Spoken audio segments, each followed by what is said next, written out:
ఉత్సాహంగా ఉల్లాసంగా చదువు సాగాలి, గొప్ప గొప్ప ఉద్యోగాలు సాధించాలి. Vignan deemed to be university.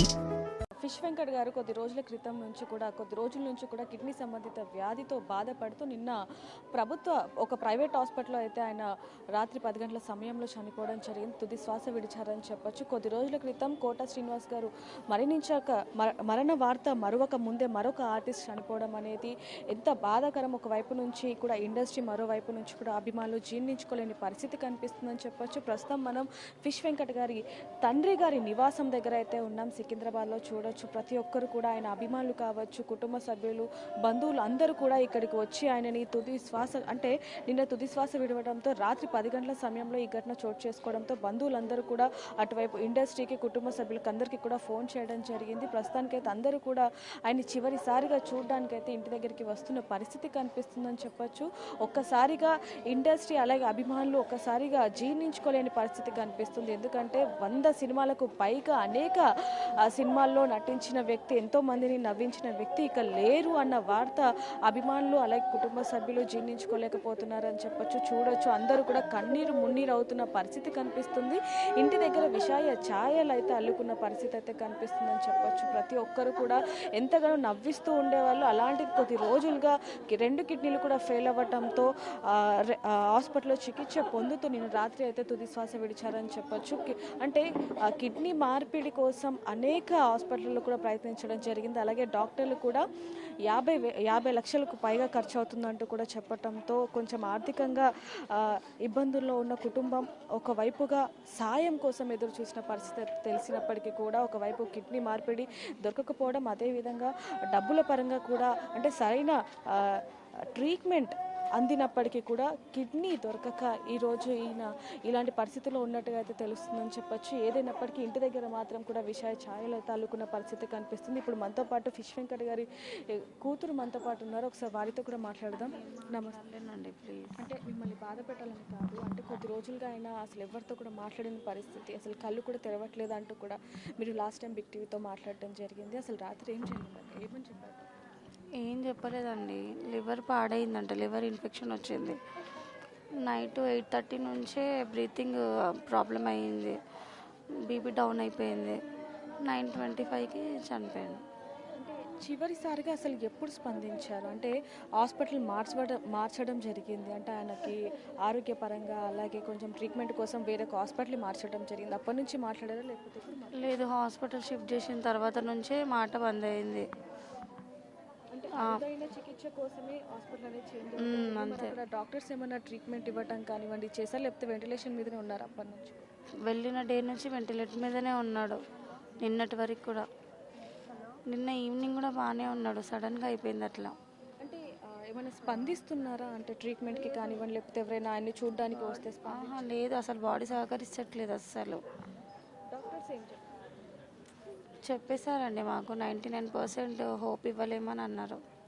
అంటే కిడ్నీ మారుస్తే కొంచెం బ్రతికే ఛాన్సెస్ ఉన్నాయంటూ కూడా మన గతం నుంచి కూడా వార్తలు వింటూ ఉన్నామని చెప్పచ్చు. అంటే కిడ్నీ మెయిన్ వచ్చింది కిడ్నీ గురించే, కాకపోతే లివర్ కూడా ఖరాబ్ అయిందని చెప్పి రీసెంట్గా తెలిసింది 1 వీక్ తర్వాత. బ్లడ్ ఇన్ఫెక్షన్ వచ్చింది, జాండీస్ తలకెక్కినాయి, బ్రెయిన్కి వచ్చినాయి.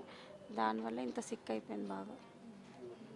మామూలుగా ఇండస్ట్రీలో అయినా ఎంతో మందికి పరిచయస్తులు అని చెప్పొచ్చు, పెద్ద పెద్ద హీరోలతోనే నటించిన వ్యక్తి, 100 సినిమాలకు పైగా.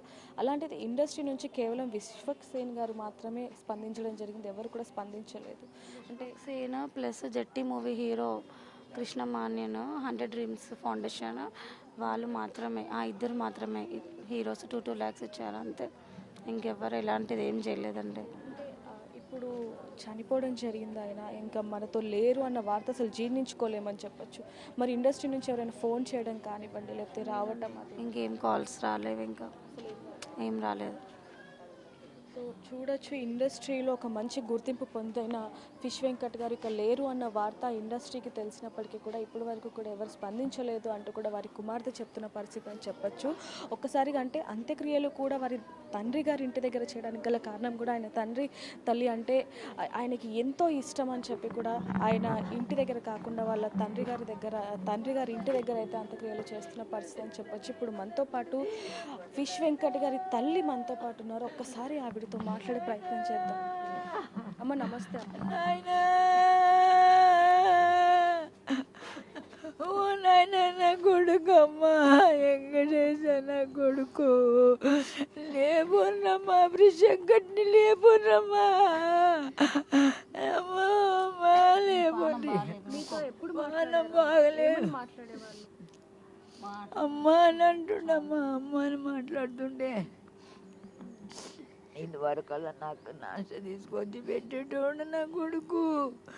ఈ టైం దాకా కూడా ఆగకపోవు బిడ్డ, అన్ని పెట్టి నాకు తినిపిస్తుండే నా కొడుకు. మా అమ్మ చూడే లంచ పెన్నాన్ని తిడుతుండే, నన్ను మంచిగా చూసుకుంటుండే బిడ్డ నా కొడుకు. మేము అంత కష్టపడి బతికిన వాళ్ళం బిడ్డ, మేము పీద వాళ్ళమే బిడ్డ. నేను చేపలమ్మే బతికించుకున్నా. వీళ్ళందరూ నా చిన్న రెండో కొడుకు అయినా చేపలమ్మే బతికిన వాళ్ళమేనాయన. అలా నాయన ఉద్యోగం లేదు, నేను కష్టపడి చదువుకున్న బిడ్డ, చదివిపించిన కూడా బిడ్డ. నేను నా కొడుకుని ఇంత వాడిని చేసినాక లాభం లేకుండా అయిపోయాను అయ్యా. చాలు, ఇంత పేరు తెచ్చుకుంటూ చాలు బిడ్డ. నా అయ్యా నా వెంకటి, ఓ వెంకయ్యా, ఇక చూదురారా, నీది వార్తలు ఎట్లా వింటున్నారు? ఓ వెంకట నాన్న లేవు. ఆయనకి ఎంతో మంది అభిమానులు ఉన్నారమ్మా. అంటే టీవీలో చూసినప్పుడు వచ్చి అమ్మ మీ కొడుకు టీవీలో కనిపిస్తున్నాడు అన్నప్పుడు మీకు ఎలా అనిపించింది? ఎప్పుడు టీవీలో కనిపించినప్పుడు ఏమనిపించింది? ఏమనిపిస్తుంది, నేను ఇంకా ఏం చేయగలుగుతా బిడ్డ? చెప్తే ఇన్నిటోడుగా మందు తాగుతుండే, ఏమనంటే నెత్తికి కోపం వచ్చేటోడు. వద్దు బిడ్డ, మంచిగా బతుకుండ్రి, మంచిగా బతుకుండ్రి. ఇక వీడు పక్కకుండి అన్ని సంజానుతుండే. అమ్మ పోనీ తప్పైంది సారి అని చెప్పి పోయేటోడు బిడ్డ. నాకు తెచ్చి తినబెట్టేటోడు బిడ్డ. ఇక ఇది తిను, ఇది తిను, ఇది దీనని తెచ్చిపెట్టిండు బిడ్డ నా కొడుకు. మేము మస్తు కష్టపడ్డావు అమ్మ, మాయమ్మ మస్తు కష్టం చేస్తుంది అమ్మ. అంటే ఇప్పుడు మిమ్మల్ని బాధ పెట్టాలని కాదు, ఆయన మీతో చివరిసారికి ఎప్పుడు మాట్లాడారు? చివరి దాకా ఇక ఇప్పుడు హాస్పిటల్ చేసే ముందు నాకు పడి కాళ్ళు ఇరిగి పోవద్దలేదు. ఓన్లో మాట్లాడితే ఇంట్లో ఉన్నాడు అప్పుడు మంచిరాబాద్లో. 2 రోజులకు షెరికాయిండు. అమ్మా నువ్వు ఏడవకు, నువ్వు తిను, పొద్దున ఏమైనా తెప్పించుకొని తినమ్మా, నువ్వు ఏడవకమ్మా, నేను వస్తాడికి అని అన్నాడు. రానెళ్ళాడు. ఇవన్నీ వాళ్ళని వీళ్ళని ఆబాడుకోవాలి, వీళ్ళని తమ్ముళ్ళని కొడుకులని అందరినీ తిట్టిండు. ఇక 2 రోజులకు దవాఖానకు చేరికాయండి బిడ్డ. నువ్వు మంచిగా తిను, మా అమ్మని మంచిగా చూసుకొని, మా అమ్మని మంచిగా చూసుకొని అని చెప్పిండు. తమ్ముళ్ళకు కూడా బెదిరించాడు, వీళ్ళని కూడా బెదిరించేటోడు. ఏమన్నా తీసుకొస్తే అందరికి పెట్టేటోడు. ఎంత దాగున్న మాత్రానికి అన్ని పట్టుకొచ్చి అందరికి పెట్టేటోడు బిడ్డ. వాని పుట్టకి అన్నట్టు చూసుకోలేడు నా అయ్యా. చూడొచ్చు ఆ తల్లి ఆవేదన అసలు ఏ విధంగా ఉందో చూడొచ్చు. ఎప్పుడు కూడా తిను అమ్మ తిను అంటూ కూడా నాకు ఎప్పుడు కూడా ఎంతో ఇష్టంగా ఏదో ఒకటి తెస్తూ ఉండే. కొద్ది రోజుల క్రితం కూడా ఆయన నాతో మాట్లాడడం జరిగింది. అందరూ కూడా నా తల్లిని సరి బాగా చూసుకోండి అంటూ కూడా అన్నదమ్ములకి, అందరికీ, కూతుర్లకి, కొడుకులకి చెప్పినట్టుగా కూడా ఆ తల్లి ఆవేదన చూడొచ్చు. తండ్రిని కొడుకుని కోల్పోయిన బాధలో ఆమె విలవిల ఆడుతున్న పరిస్థితి కనిపిస్తుందని చెప్పొచ్చు. ఒకసారి ఫిష్ వెంకట్ గారి తమ్ముడు కూడా మనతో పాటు ఉన్నారు, వారితో కూడా మాట్లాడతాం. నమస్తే అన్న. ఆయన ఆరోగ్యం ఎప్పటి నుంచి బాగాలేదు? 3 సంవత్సరాల నుంచి బాగాలేదు. డయాలసిస్ 3 సంవత్సరాల నుంచి డయాలసిస్లో ఉన్నాడు. డయాలసిస్ జరుగుతుంది, ట్రీట్మెంట్ జరుగుతుంది. అందరిని చూసి, అందరిని వాళ్ళ తమ్ముళ్ళని, చెల్లెళ్ళని అందరినీ బాగా చూసి, వాళ్ళ బాబాయ్ పిల్లలు, చెల్లెళ్ళని ఏ తేడా లేదు. అందరినీ ఎవరైనా పలకరించేవాడు, అందరితో బాగుండేవాడు. ఒక చేపలు అమ్ముతూ కూడా ఆయన పేరు ఫిష్ వెంకట్గా మారిందని చెప్పొచ్చు. ఇండస్ట్రీలోకి వెళ్ళాక కూడా ఫిష్ వెంకట్ అనే పేరు బాగా వైరల్గా మారింది. అంటే ఫిష్ వెంకట్ అంటే ప్రతి ఒక్కరు గుర్తుపడతారని చెప్పొచ్చు. పెద్ద పెద్ద సినిమాల్లో ఆయన నటించడం జరిగింది. అంటే ఎలా మాకు చాలా చిన్నగా ఉన్నప్పటి నుంచి ఆయన కష్టపడి పైకి వచ్చాడు. సినిమా ఇండస్ట్రీలో అంత పేరు తెచ్చుకున్నాడు, అందరితో బాగుండేవాడు. డైరెక్టర్లు కానీ, ప్రొడ్యూసర్లు కానీ, యాక్టర్స్ అందరికీ బాగా ఉండేవాడు, దగ్గరగా మంచిగా మాట్లాడేవాడు, అందరితో కలిసి ఉండేవాడు. ఆయన చిన్న స్థాయి నుంచి ఇంత పెద్ద యాక్టర్ అయిండు. ఆ యాక్టర్ అయినా కూడా ఫిష్ వెంకటాన్ని ఎక్కడికి పోయినా ఆయనను గుర్తుపట్టేటోళ్ళు. చాలా ఎవరికి ఏ సాయం కావాలా, హెల్ప్ కావాలన్నా కూడా వెళ్ళిపోయేవాడు. ఆయన ఉన్నంతలో చేసేవాడు. ఆయన చిన్న స్థాయిలో ఉన్నా నేను ఎందుకు చేయాలని అనుకునేవాడు కాదు. ఎవరికైనా చేసేవాడు. ఎవరు పిలిస్తే వెళ్ళేవాడు, ఎవరు పిలిచినా వెళ్ళేవాడు. చాలా గొప్ప వ్యక్తి. ఆయన గురించి చెప్పాలంటే చాలా గొప్ప వ్యక్తి. రెండు తెలుగు రాష్ట్రాల్లో కూడా ఆయన అభిమానులు కూడా వేల సంఖ్యలో ఉన్నారని చెప్పొచ్చు. అయితే ఇంత లక్షలలో ఉన్నారు ఆయన తెలిసిన మటుకు. నేను 35 సంవత్సరాల నుంచి ఆయన నేను ఉంటాను. ఆయన ఇద్దరమే, మధ్యలో ఇంకెవరు ఉండరు. ఎందుకంటే తర్వాత అందరూ వచ్చారు. వాళ్ళు ఏది ఉన్నా కూడా నాకు చెప్పుకునేవాడు. మరి ఆయన నేను పరిస్థితి బాగాలేదు, ఏదన్నా ఆర్థికంగా ఇబ్బంది ఉందన్నా కూడా ఆయన చెప్పుకునేవాడు కాదు. ఆయనంతలో ఏదో చేసుకునేవాడు.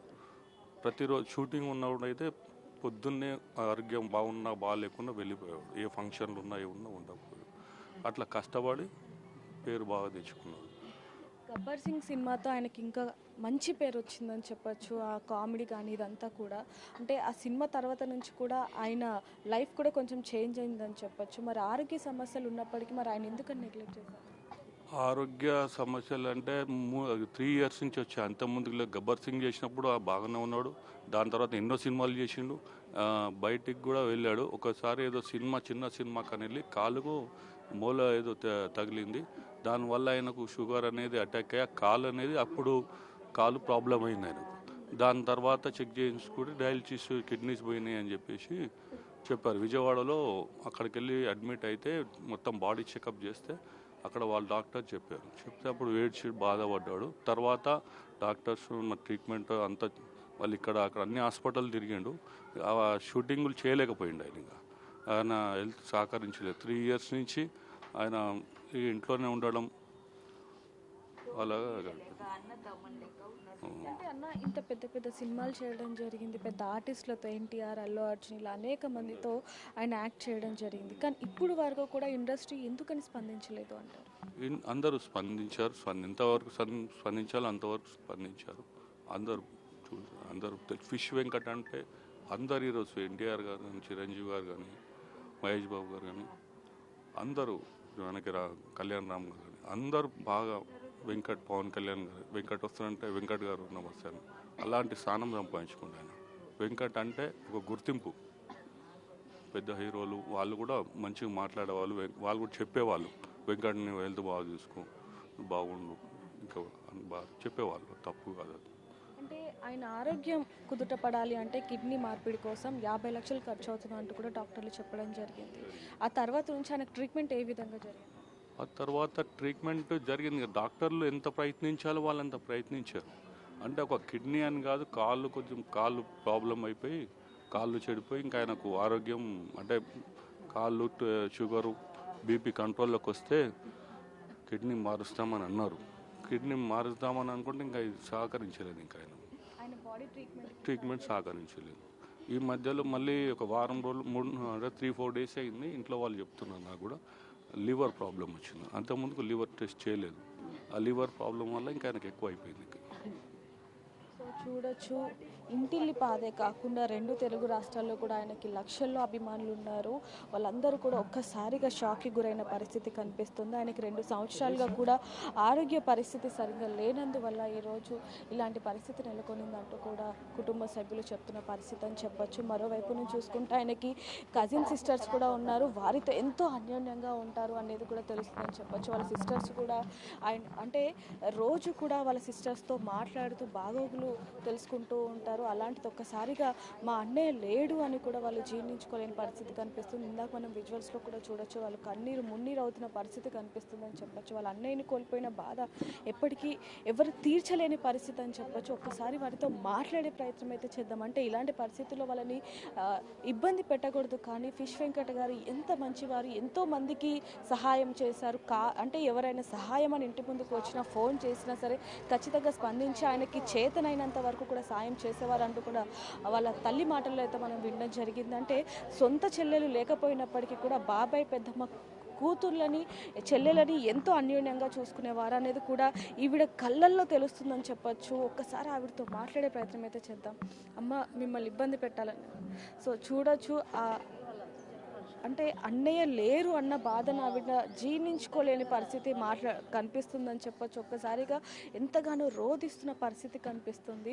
అటువైపు చూసుకుంటే ఆయన భార్య కూడా ఒకవైపు చూడొచ్చు. అంటే ఎన్నో సంవత్సరాల నుంచి, దాదాపుగా 2 సంవత్సరాల నుంచి కూడా ఆయన ఆరోగ్యం బాలేని పరిస్థితిలో ఈవిడ మొత్తం కూడా మంచి చెడు మొత్తం కూడా చూసుకున్న పరిస్థితి కనిపిస్తుంది. ఆవిడ ఎంత రోధిస్తున్నారు అనేది కూడా తెలుస్తుందని చెప్పొచ్చు. ఒక్కసారి ఆవిడతో మాట్లాడే ప్రయత్నం అయితే చేద్దాం. ఇబ్బంది పెట్టాలని కాదు కానీ ఒక్కసారి మాట్లాడే ప్రయత్నం చేద్దాం.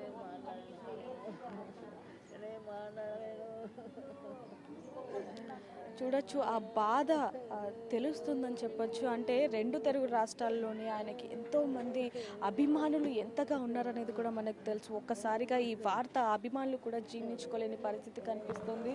మొత్తం కూడా అభిమానులు కూడా అందరూ కూడా ఇక్కడికి వచ్చి ఆయన చివరిసారిగా చూడటానికి అయితే వస్తున్న పరిస్థితి కనిపిస్తుందని చెప్పొచ్చు. ఒకవైపు నుంచి కుటుంబ సభ్యులు, అభిమానులు, సన్నిహితులు అందరూ కూడా ఇక్కడికి వచ్చి ఆయనకి చివరిసారిగా వేడుకోలు పలుకుతున్న పరిస్థితి కనిపిస్తుంది. ఆయన అంత్యక్రియలు కూడా మారేడుపల్లి శ్మశాన వాటికల్లో అయితే చేయబోతున్నట్టుగా అయితే తెలుస్తుందని చెప్పొచ్చు. ఒక్కసారిగా ఇక్కడ ఉన్న కొంతమంది బంధువులతో కూడా మాట్లాడే ప్రయత్నం చేద్దాం.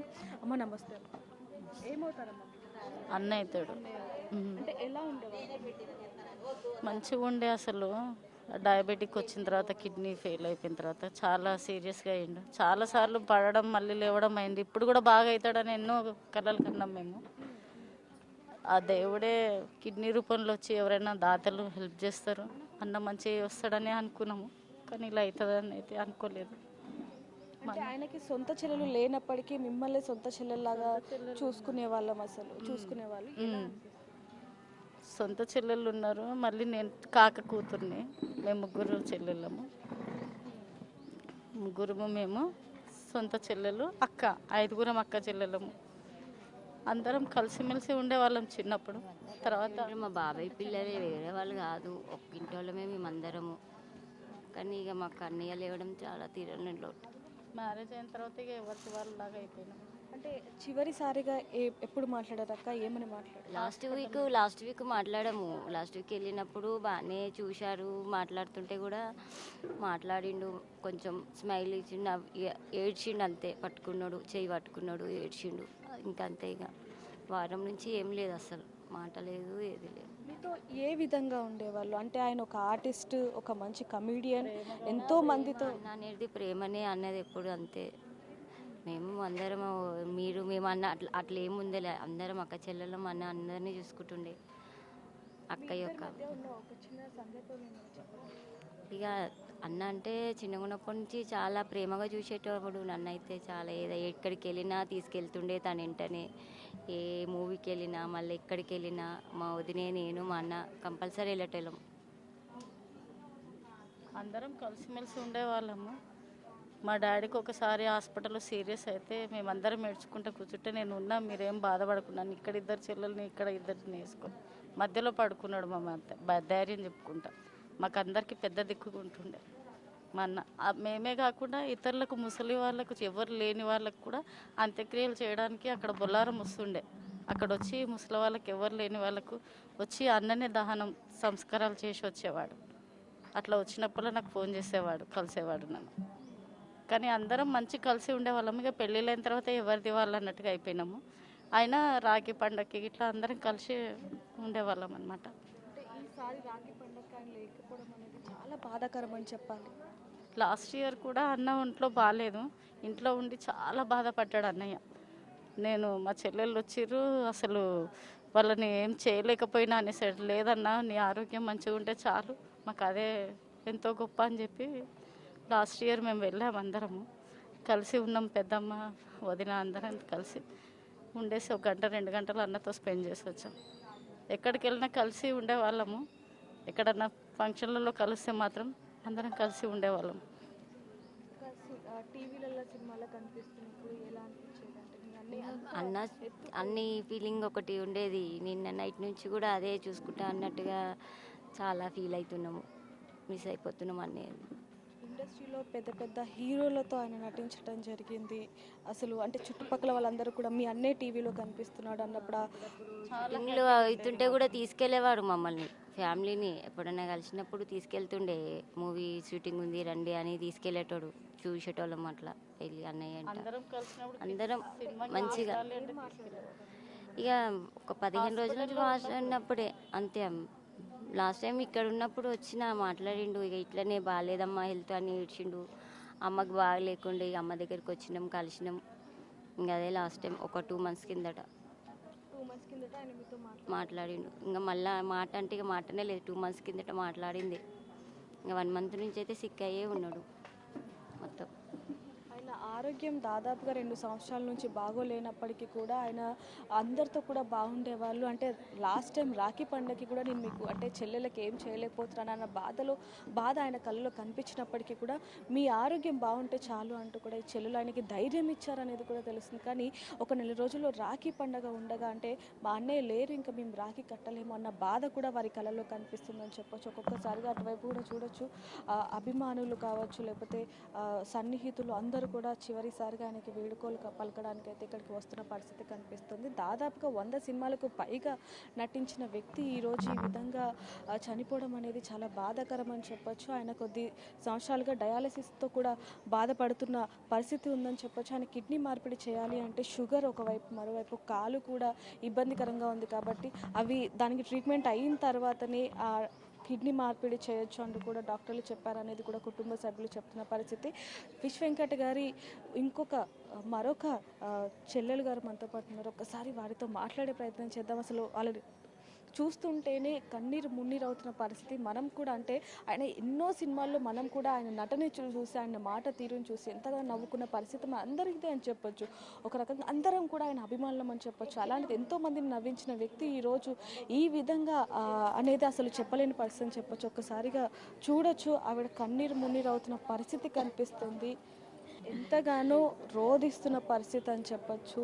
ఒక్కసారిగా అన్నయ్య లేడు ఇంకా అనే వార్తను, అంటే ఎప్పుడు కూడా నాన్న తర్వాత ఆయన ఎంతో ధైర్యంగా చూసుకుంటాడు మమ్మల్ని, ఎప్పుడు కూడా నాన్న లేని లోటు మాకు తీర్చలేదు, అలాంటిది అంత ధైర్యంగా ఉన్న అన్నయ్య ఈరోజు లేకపోవడం అనేది ఎంతో బాధాకరం అనేది కూడా వీళ్ళ కళ్ళల్లో తెలుస్తున్న పరిస్థితి అని చెప్పొచ్చు. ఒకవైపు నుంచి చూసుకుంటే అభిమానులు కూడా ఒక్కొక్కరుగా ఇక్కడికి వస్తున్న పరిస్థితి. ఇండస్ట్రీ నుంచి కూడా అసలు ఏం జరిగింది ఏంటి అంటూ కూడా ఫోన్లు చేసి కనుక్కుంటున్న పరిస్థితి అని చెప్పొచ్చు. ముందు నుంచి కూడా ఆయనకి ఎప్పుడైతే గబ్బర్ సింగ్ ఆ సినిమా ద్వారా ఫేమ్ వచ్చిందో, గబ్బర్ సింగ్ టీం ఏదైతే ఉందో అందులో ఒక భాగం అయిపోయి అప్పటి నుంచి కూడా గబ్బర్ సింగ్ బ్యాచ్ అనేది వీళ్ళకి ఎప్పుడు కూడా తోడుగా ఉందని చెప్పొచ్చు. అనేక సందర్భాల్లో ఆయనకి ఆరోగ్యం బాగాలేనప్పటి నుంచి కూడా గబ్బర్ సింగ్ టీం అనేది ఆయనతో దగ్గరగా ఉండి ఆయన బాగోగులన్నీ కూడా చూసుకుంటున్న పరిస్థితి కనిపించిందని చెప్పొచ్చు. మనం కూడా అనేక విషయాల్లో వాళ్ళతో మాట్లాడిన పరిస్థితి కూడా, హాస్పిటల్లో కావచ్చు, లేకపోతే ట్రీట్మెంట్కి డాక్టర్స్తో మాట్లాడే విధానం కావచ్చు, ఇవన్నీ కూడా మనం చూడడం జరిగిందని చెప్పొచ్చు. ఎస్, ప్రస్తుతానికైతే అందరూ కూడా ఫోన్లు చేసి మాట్లాడుతున్న పరిస్థితి తప్ప ఇప్పటి వరకు కూడా ఎవరు ఇంకా ఇక్కడికి చేరుకోలేని పరిస్థితి కనిపిస్తున్నాం చెప్పొచ్చు. ఒకవైపు నుంచి అభిమానులు మాత్రం ఒక్కొక్కరిగా ఇక్కడికి వచ్చి ఆయనకి చివరిసారిగా వీడుకోలు చెప్తున్న పరిస్థితి కనిపిస్తుంది. ఒక్కసారిగా కన్నీరు మున్నీరు అవుతున్న పరిస్థితి అని చెప్పొచ్చు. అంటే కొద్ది రోజుల క్రితం కోట శ్రీనివాస్ గారు చనిపోయారు అన్న వార్త మరువక ముందే ఇండస్ట్రీ ఇంకొక గొప్ప నటుని అయితే కోల్పోయిందని చెప్పొచ్చు. ఒకవైపు 2 తెలుగు రాష్ట్రాల్లో కూడా ఆయన ఎంతో మంచి పేరుని సంపాదించుకున్న వ్యక్తి ఇక లేరు అన్న వార్త మాత్రం ఇటువైపు అభిమానులు కావచ్చు, లేకపోతే ఇటువైపు ఇండస్ట్రీ కావచ్చు, ఎవరు కూడా జీర్ణించుకోలేని పరిస్థితి కనిపిస్తుంది. చూడొచ్చు, అందరూ కూడా ఇక్కడికి వచ్చి, అంటే అభిమానులు వీళ్ళందరూ కూడా ఇక్కడికి వచ్చి నివాళులు అర్పిస్తున్న పరిస్థితి కనిపిస్తుంది. ఇక్కడ దగ్గరలో మారేడుపల్లిలో శ్మశాన వాటిక ఏదైతే ఉందో అక్కడ 1 గంట సమయంలో అంత్యక్రియలు జరుగుతాయంటూ కూడా ఇక్కడ కుటుంబ సభ్యులు చెప్తున్న పరిస్థితి అని చెప్పొచ్చు. ఏదైనప్పటికీ ఆయన ఆత్మకి శాంతి చేకూరాలనేది మాత్రం అందరూ కోరుకుంటున్న పరిస్థితి కనిపిస్తుంది.